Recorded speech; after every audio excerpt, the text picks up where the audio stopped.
And anything that's undervalued is now just being squeezed higher. And oil's over, around $70 a barrel.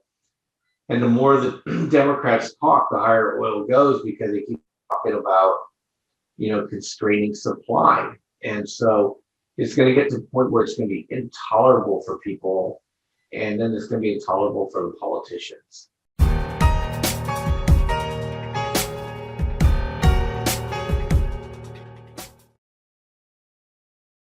Elon Musk single-handedly caused the price of Bitcoin to dip 5% within minutes of a single tweet. The announcement that Tesla would no longer accept Bitcoin as a form of payment for its vehicles. He stated the main reason being too much increased electricity usage and fossil fuels to mine Bitcoin. And although the entire crypto market may have fallen, investors in other coins like Shiba Inu saw returns as high as 120% within their first few days of the launch. Staying ahead of the curve in crypto news is vital. I was able to profit myself because I learned to trade through Trade Genius Academy on the crypto side. I took part in various courses, personal coaching, chat rooms, signals trading tool. That's where I look for price signals in cryptocurrency from Bob Kudla at TradeGeniusAcademy.com, who also offers other signature trading tools for stocks, exchange-traded funds, binary options, and commodities.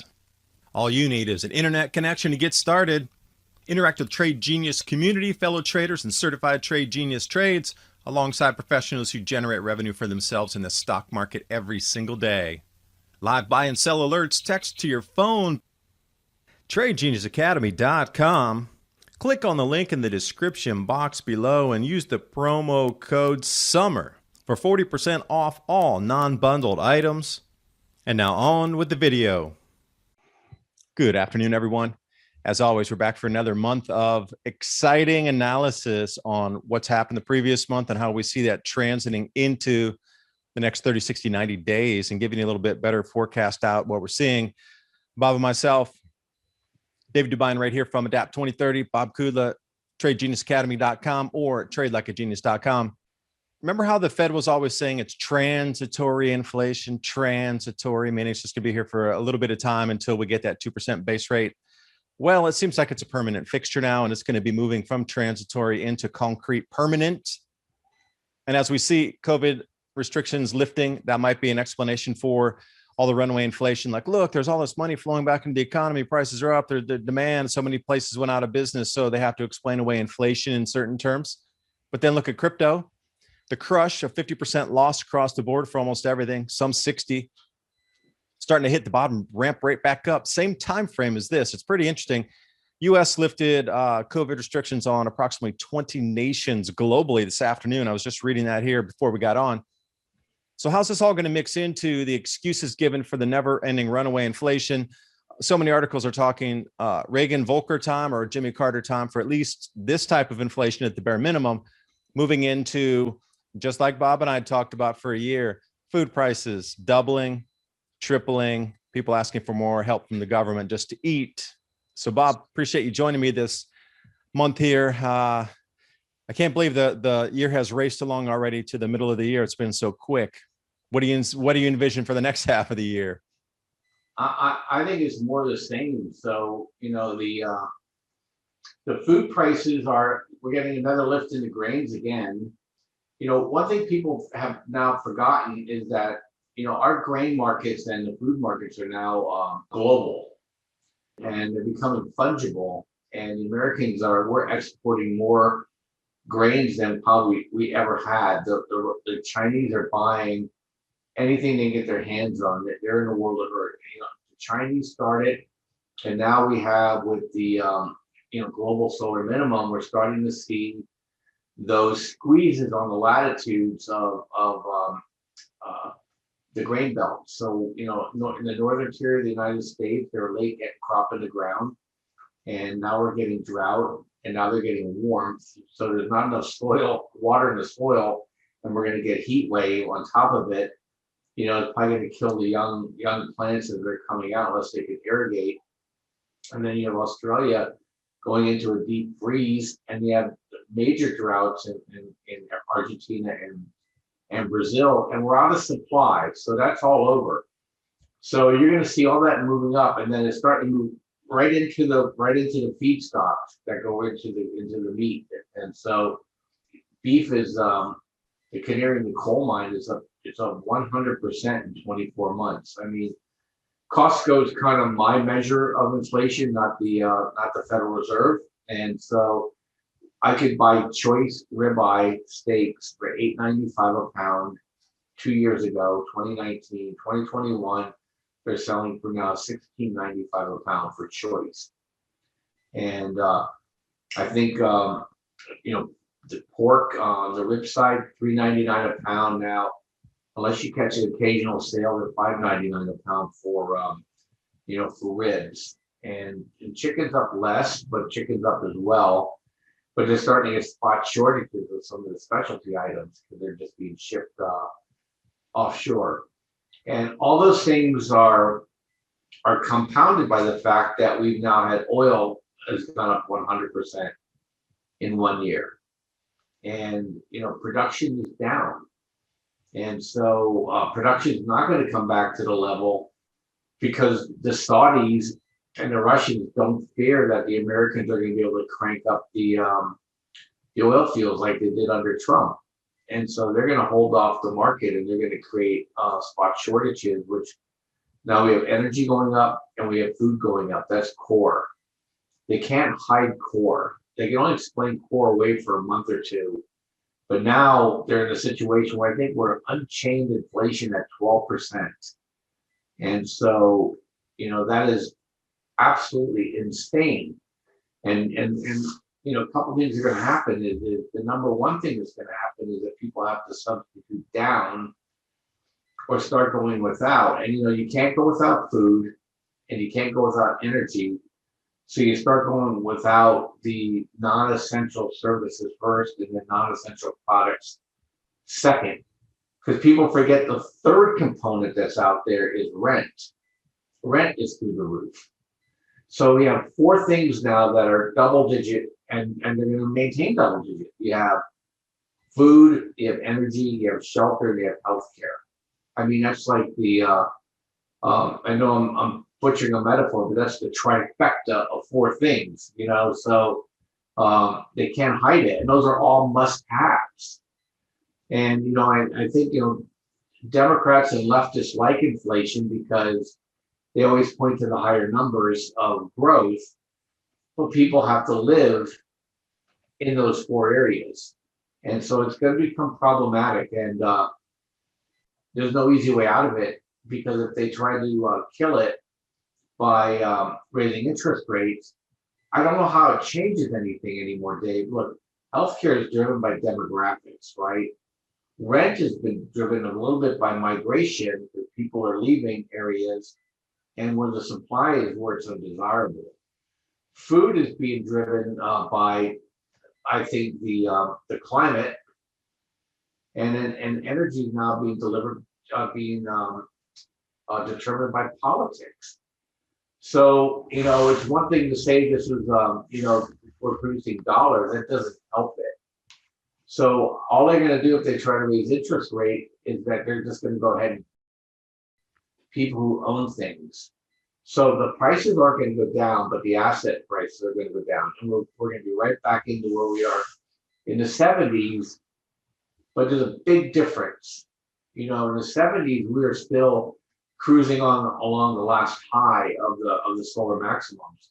This time we're knee deep into the minimums, and it's going to be interesting to see how they're going to use the same kind of policy tools they did in the 70s as today as they did in the 70s, but with a totally different climate model. And I don't know that answer. I don't know what that looks like. It just doesn't look good to me, though. Yeah, let me chime in with we'll go back in the beginning, Costco. I was at Costco just the day before yesterday shopping, and I ended up talking to the purchasing manager for the fruit and veg section. And he told me that they're having such a difficult time with poor quality skinned items coming in, breaking open after 2 or 3 days.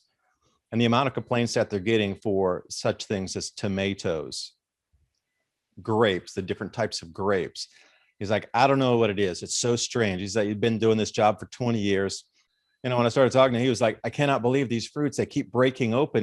People will take them home and 3 days later, all these grapes that they bought are broken open. They're calling the store going, what kind of garbage are you giving us?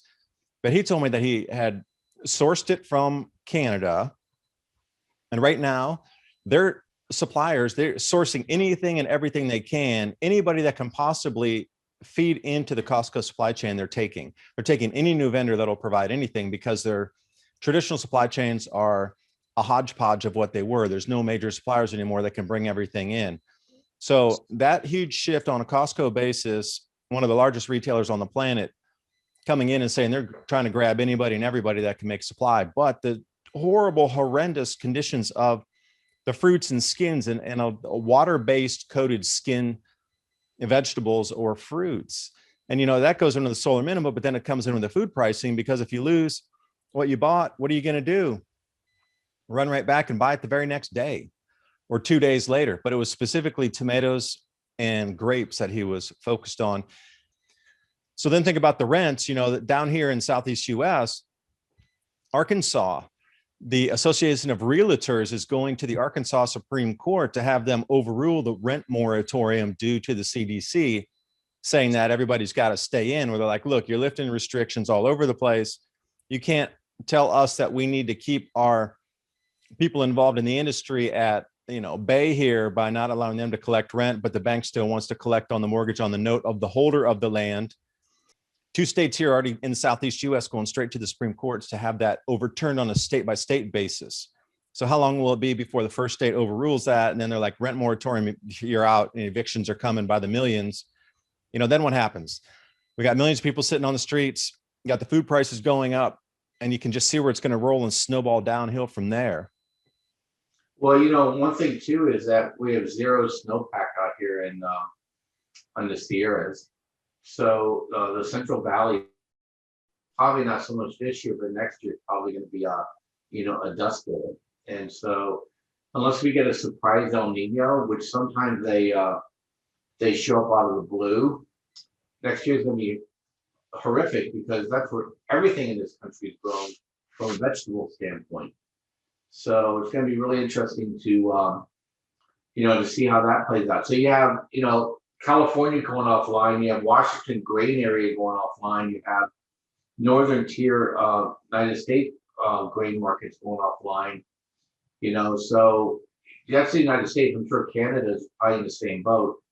And so I just expect that we're gonna have double-digit inflation next year, and income's not keeping up. Remember, all this money, which is really fascinating though, that this money is not being spent. People getting the stimulus money are actually saving it. There's a saying in the book of Revelations about, in the end days is like, you're going to work all day for basically for the price of barley, which is like the lowest food quality, from a nutrition standpoint you can have, but don't touch the oils and the wines, meaning that the wealthy are going to be unaffected. I think we're getting that bifurcation where, hey, $16.95 for ribeye is inconvenience for me, but the person on the street can't afford to even buy a hamburger. So, and the same with the rents. We have the price of homes going through the roof here, and people can't afford to rent. And so it's just really weird to me, and I can't make any sense as to the why and the wherefore, where this money is coming from, and I'm told that there's a lot of money coming in offshore. They're getting out of their countries, they're parking it here in the United States, they're buying, they're buying into BlackRock, and BlackRock's buying the properties. Trophy properties out here are just going like crazy, because we're like 1/10 the price of a trophy house in another country. So we're getting this weird anomaly. It's almost like you were born and raised in a minimum wage job in Maui in the 60s, right? By the time it's Maui in the 90s, is that you can't even afford the home you live in because the speculation took the prices up 10x.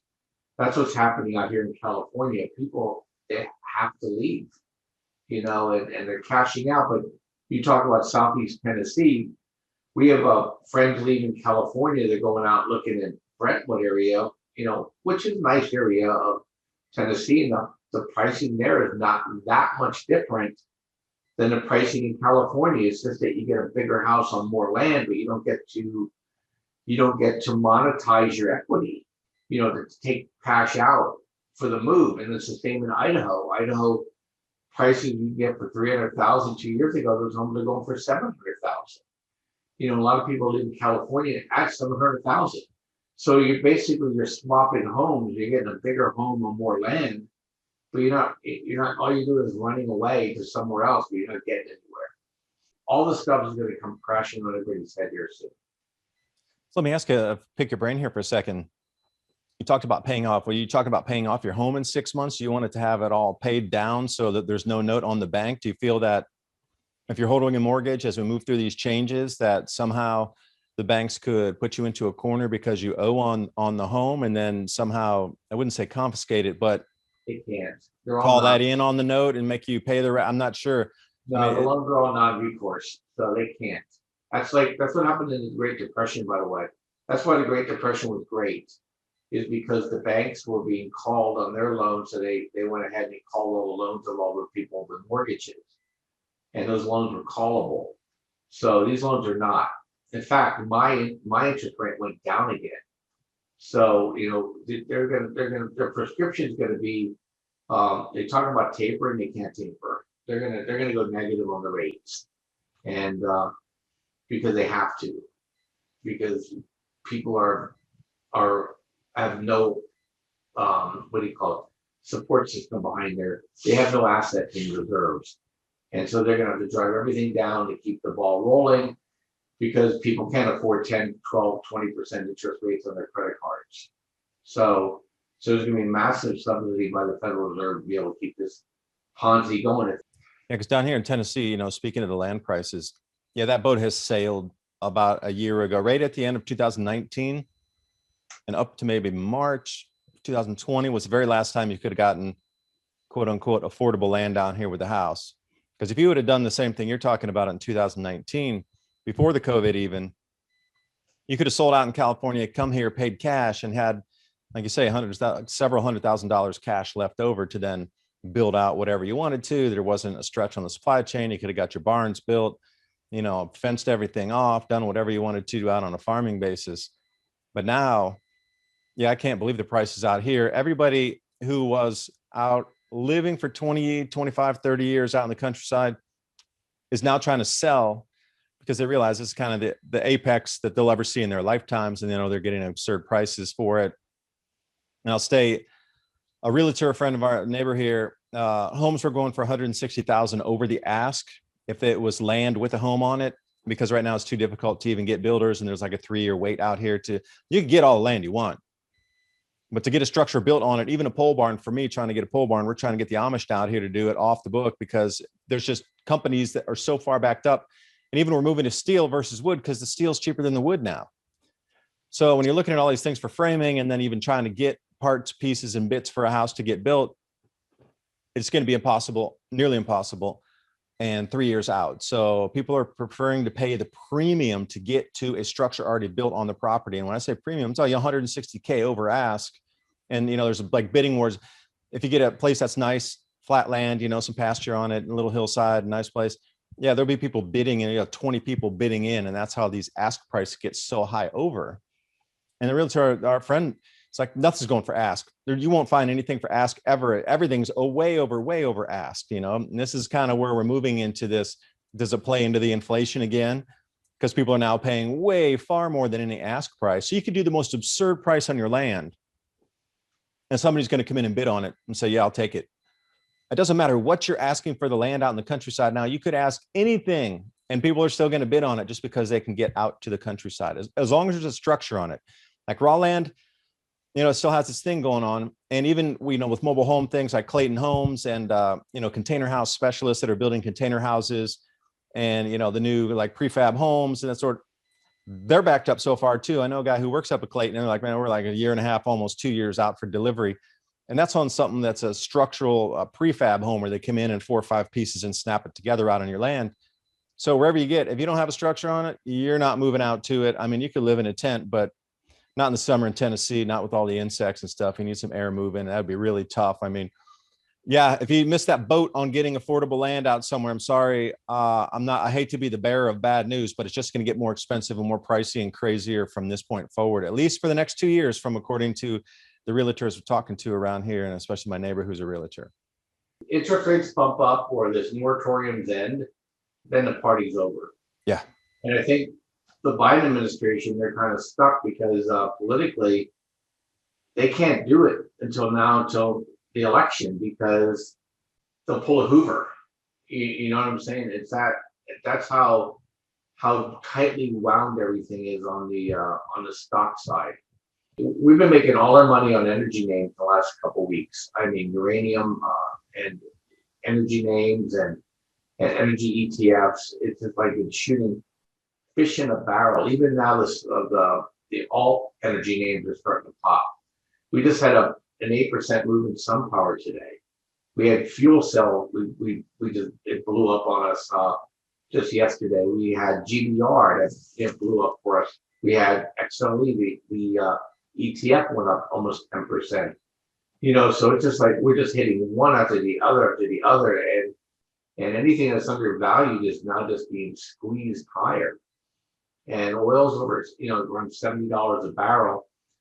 And the more the Democrats talk, the higher oil goes, because they keep talking about, constraining supply. And so it's going to get to the point where it's going to be intolerable for people. And then it's going to be intolerable for the politicians.